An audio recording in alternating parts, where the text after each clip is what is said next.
परिचय। हेलो बच्चों, आप सब कैसे हैं? आज हम क्लास 9 का सब्जेक्ट केमिस्ट्री चैप्टर 1 पढ़ेंगे और ये वीडियो नंबर 1 है। तो सबसे पहले हम आज यहाँ पर सीखेंगे कि पदार्थ के बारे में कि पदार्थ होता क्या है।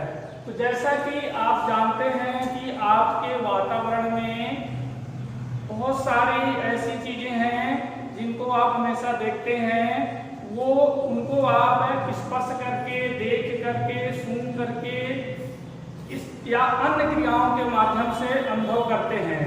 उदाहरण के तौर पर जैसे टेबल, कुर्सी है, इनको आप छू भी सकते हैं, स्पर्श भी कर सकते हैं। जैसे कि घंटी या ढोलक वगैरह को आप उसकी आवाज से पहचान सकते हैं। इसके अलावा जैसे खाद्य पदार्थों को सूंघकर आप पहचान लेते हैं तथा पत्तियों या पेड़ को हवा के हिलने से पहचान लेते हैं। तो इस प्रकार ये जितनी भी सारी वस्तुएं हैं, ये सब वस्तुएं क्या कहलाती हैं? पदार्थ। क्या कहलाती हैं? पदार्थ या द्रव्य भी कहते हैं इनको।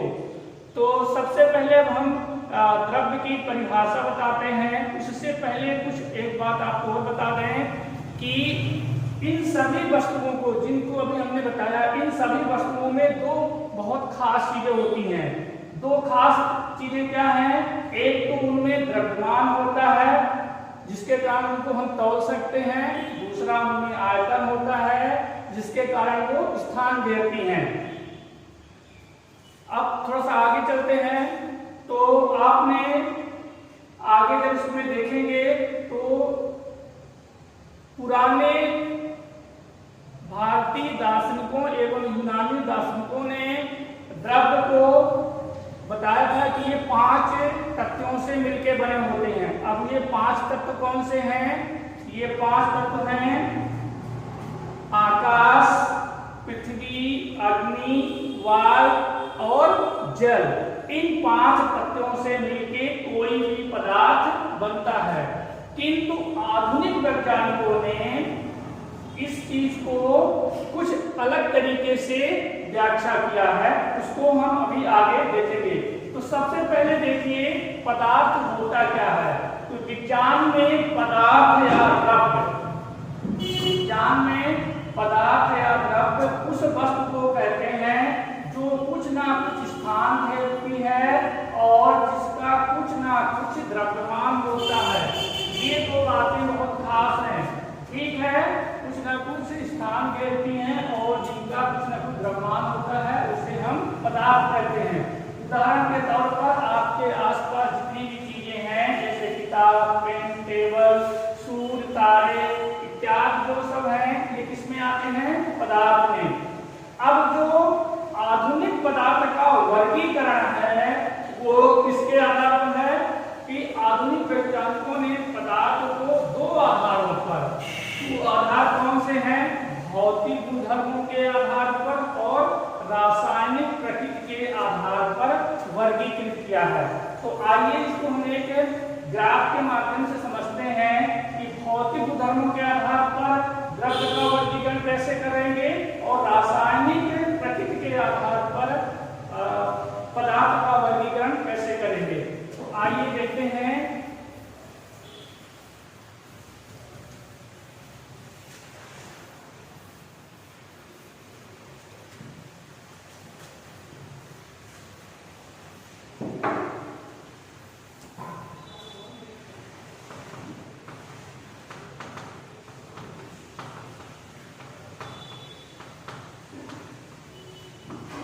आधुनिक मतानुसार पदार्थ का जो वर्गीकरण है वो भौतिक अवस्था के आधार पर और रासायनिक प्रकृति के आधार पर है।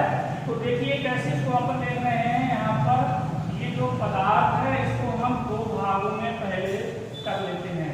ये जो है ये भौतिक अवस्था, भौतिक अवस्था के आधार पर, और यहाँ पर लेते हैं रासायनिक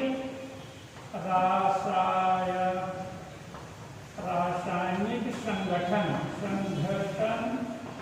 के आधार पर।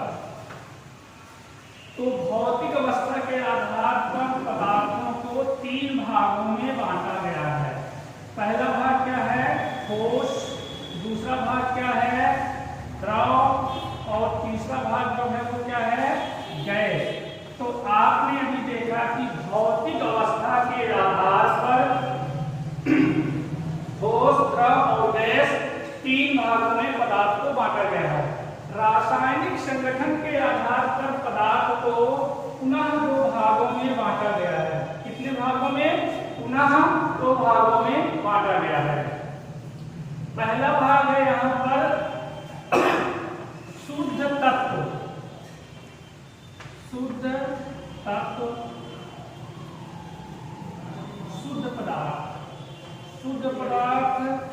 और दूसरा क्या है? मिश्रण। दूसरा क्या है? मिश्रण। अब शुद्ध पदार्थ को पुनः 2 भागों में बांटा गया है, तो इस शुद्ध पदार्थ को हम पुनः 2 भागों में बांट सकते हैं। एक को हम कहते हैं तत्व और दूसरे को क्या कहते हैं? यौगिक। तो ये रासायनिक संगठन के आधार पर है। और मिश्रण को भी हम 2 भागों में बांटते हैं। एक को कहते हैं समांगी मिश्रण और दूसरे को कहते हैं विषमांगी मिश्रण। तो अभी आपने जो पदार्थों का वर्गीकरण है, पदार्थों का वर्गीकरण हम 2 तरीके से करते हैं। एक भौतिक अवस्था के आधार पर करते हैं और एक रासायनिक संगठन के आधार पर करते हैं। अब भौतिक अवस्था के आधार पर जो पदार्थ है वो ठोस, द्रव और गैस 3 भागों में बांटा गया है। रासायनिक संगठन के आधार पर शुद्ध पदार्थ और मिश्रण। फिर शुद्ध पदार्थ को हम 2 भागों में बांटते हैं, तत्व और यौगिक। मिश्रण को समांगी और विषमांगी। इनके बारे में हम फिर आगे देखेंगे। तो अब आगे हम बात करते हैं इसमें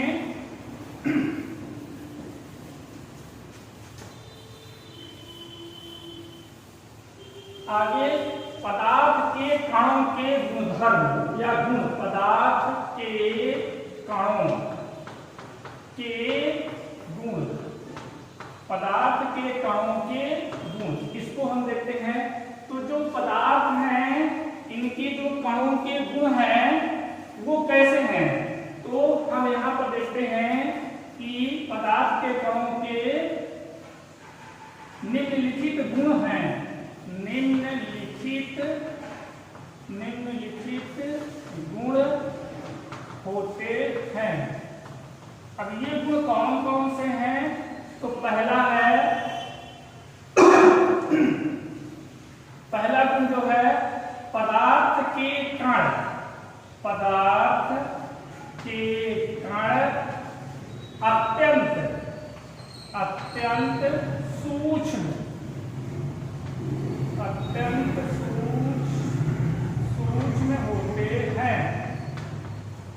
अत्यंत सूक्ष्म होते हैं, पहला। दूसरा है इसके गुण कि ये कण सदैव गतिमान रहते हैं, सदैव गतिमान रहते हैं।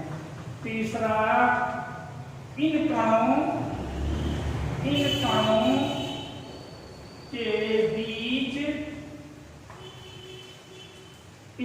के बीच रिक्त स्थान, रिक्त या यहाँ पर खाली स्थान होता है। इन कणों के बीच रिक्त स्थान होता है। तीसरी बात हो गई। चौथी बात क्या है? ये कण पदार्थ के, ये कण आपस में एक दूसरे को आकर्षित, एक दूसरे को क्या करते हैं? आकर्षित करते हैं। तो अभी आपने देखा कि जो पदार्थ के कण है, यानी कि कण मतलब जिन कणों से पदार्थ बना हुआ है, अब उनको हम अवयव भी कहते हैं। तो पदार्थ के कण अत्यंत सूक्ष्म होते हैं। ये कण सदैव गतिमान रहते हैं। इन कणों के बीच रिक्त स्थान होता है और और ये कण आपस में एक दूसरे को आकर्षित करते हैं। अब हम देखिए समझते हैं कि ये हमें कैसे पता चलेगा कि इनके जो कण हैं वो अत्यंत सूक्ष्म हैं। तो इसको हम एक यहाँ पर क्रियाकलाप से समझते हैं। तो यहाँ पर हम इसको समझने के लिए एक क्रियाकलाप लेते हैं। तो एक क्रियाकलाप समझते हैं। जैसे मान लीजिए कि हमने एक बीकर लिया या कोई बर्तन लिया, इस बर्तन में हमने क्या भर दिया, पानी। क्या डाल दिया इसमें, पानी भर लिया। मान लेते हैं कितना पानी हमने यहाँ पर ले लिया, 100 मिलीलीटर। कितना ले लिया, 100 मिलीलीटर ले लिया। अब हमने इसमें कुछ KMnO4 के क्रिस्टल मतलब टुकड़े, कुछ भाग हमने KMnO4 का इसमें डाल दिया। जब हमने कुछ भाग मान लेते हैं ये है, हमने इसमें कुछ क्रिस्टल्स डाल दिए। अब जब हम इसमें डालते हैं तो देखते हैं कि ये जो पानी है इसका रंग कैसा हो जाएगा, नीला हो जाएगा। जो KMnO4 होता है वो जब पानी में मिक्स होता है उसका रंग क्या जाता है, नीला। तो अब हम देख रहे हैं कि जब ये क्रिस्टल्स में डालते हैं तो पानी का रंग नीला हो जाता है। अब हम क्या करते हैं कि एक दूसरा बीकर लेते हैं, इसमें इस बीकर से कुछ पानी हम बाहर निकाल लेते हैं और इसको हमने यहाँ पर ट्रांसफर कर दिया। मान लेते हैं कि यहाँ से हमने कितना निकाल लिया, 10 ml वाटर निकाल लिया। 10 ml वाटर निकाल लिया और हमने फिर से इसमें 10 ml वाटर और ऐड कर दिया। तो यहाँ पर हमने क्या कर दिया, 10 ml वाटर इसमें और ऐड कर दिया। अब हम देखेंगे कि इसका जो कलर है, इसका जो कलर है वो अभी भी कैसा है, नीला ही है, लेकिन वो थोड़ा सा क्या हो गया है, फीका पड़ गया है। तो इसका तात्पर्य है अगर इस क्रियाकलाप को हम कई बार रिपीट करते जाएं तो भी जो हमें यहाँ पर विलेय मिलता है या जो भी यहाँ पर हमें मिलेगा उसका कलर अभी भी नीला है। तो इससे यह निष्कर्ष निकलता है कि जो पदार्थ होते हैं उनके कण अत्यंत सूक्ष्म होते हैं। ठीक है, समझ में आया ये बात। अब हम दूसरी बात को समझते हैं यहाँ पर कि ये कण सदैव गतिमान कैसे रहते हैं। तो आइए इसको भी समझ लेते हैं। तो यहाँ पर ये क्रियाकलाप 1 था, हम इसको क्रियाकलाप 2 ले लेते हैं। तो अब हम यहाँ पर क्या कर रहे हैं, इस बात को समझना चाहते हैं। तो ये सदैव गतिमान रहते हैं। आपने देखा होगा कि घर में अगर अगरबत्ती है, अगर उसको आप खुले में रख दिए बिना जली हुई तो उसको उसकी सुगंध पाने के लिए आपको उसके काफी पास जाना होता है। किंतु अगर अगरबत्ती को हम जला देते हैं तो उसकी सुगंध हम कमरे में के दूसरे कोने में भी बैठे हैं तो हमें आसानी से मिलती है। इसका तात्पर्य हुआ कि जिस अवयव से अगरबत्ती बनी है वो गतिमान होकर हवा के साथ गतिमान होकर या मिलकर वो हम तक पहुंचते हैं और हमें उनकी सुगंध मिल जाती है। तो यहाँ से ये निष्कर्ष निकला कि अगर पदार्थ के अवयवी कणों की गतिज ऊर्जा को बढ़ा दिया जाए, गतिज ऊर्जा को बढ़ा देने से वो एक स्थान से दूसरे स्थान पर चल सकते हैं या चलते रहते हैं। अब तीसरी बात है, इन कणों के बीच खाली स्थान होता है। तो इसको हम तीसरी क्रियाकलाप समझते हैं। तो यहाँ पर हम लिख देते हैं ये तीसरा क्रियाकलाप और इसको हम कुछ इस तरह से समझने का प्रयास करते हैं। अब देखिए इन कणों के बीच जो खाली स्थान है उसको हम कैसे समझ सकते हैं। तो फिर से हम क्या करते हैं, एक बीकर लेते हैं, इस बीकर में पानी भर देते हैं और हम क्या कर देते हैं इसमें नमक या चीनी जो भी आप डालना चाहें आप डाल देते हैं और इसको क्या करते हैं चम्मच से मिला लेते हैं इसी तरह से। अब क्या करते हैं, जैसे मान लीजिए कि हमने पानी कहाँ तक भर रखा था, इस तक, यहाँ तक हम एक स्केलिंग कर लेते हैं। जब हमने इसमें नमक मिलाया और नमक मिलाने के बाद अच्छे से मिला लिया। अब मिलाने के बाद जब हमने देखा कि क्या बीकर के अंदर या बर्तन के अंदर पानी का स्तर ऊपर बढ़ा या नहीं बढ़ा, तो हम देखते हैं कि पानी का जो स्तर है जो पहले था वो अब भी है। इसका मतलब ये हुआ कि जो पानी के अंदर उनके अवयवी कण हैं या पानी के जो अवयवी कण हैं उनके बीच में कुछ ना कुछ रिक्त स्थान रहा होगा, जिसके कारण ये नमक या चीनी के कण जाके अपने आप को वहां पर व्यवस्थित कर लिए, इसलिए यहाँ पर जल का स्तर नहीं बढ़ा। तो ये बात आपका यहाँ पर तीसरी बात हो गई कि हमको यहाँ से ये प्रेक्षित हुआ कि इन कणों के बीच में रिक्त स्थान होता है।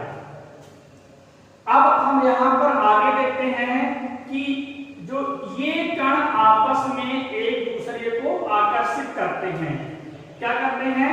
एक दूसरे को आकर्षित करते हैं। तो इसको समझने के लिए फिर हम एक नया क्रियाकलाप करते हैं। यहाँ पर ये चूंकि एक प्रकार के प्रयोग हैं, इन प्रयोगों के माध्यम से हम इस बात की व्याख्या कर लेते हैं कि जो हमने लिखा है वाकई में ये होता है या नहीं होता है। तो हम यहाँ पर चौथी बात को करते हैं। तो अब हम क्या कर रहे हैं कि ये कण आपस में एक दूसरे को आकर्षित कर रहे हैं, इसका एक प्रयोग करने जा रहे हैं और इस प्रयोग से हमें यह पता हो जाएगा कि हाँ जो अवयवी कण हैं वो एक दूसरे को आकर्षित करते हैं। तो सबसे पहले एक हम यहाँ पर नल का प्रयोग करते हैं।